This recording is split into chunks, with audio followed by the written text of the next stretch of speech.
هوا پاییزی و بارانیم من، درون خشم خود زندانیم من.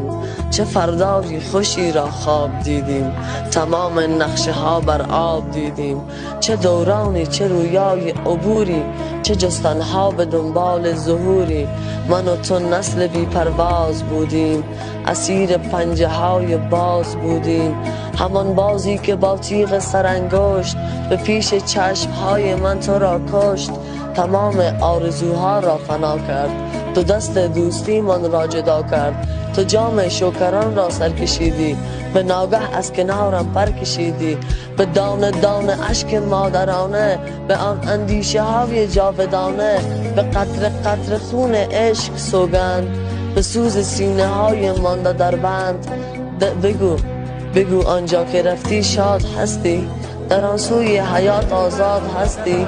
هوای نوجوانی خاطرت هست، هنوزم عشق میهن در سرت است.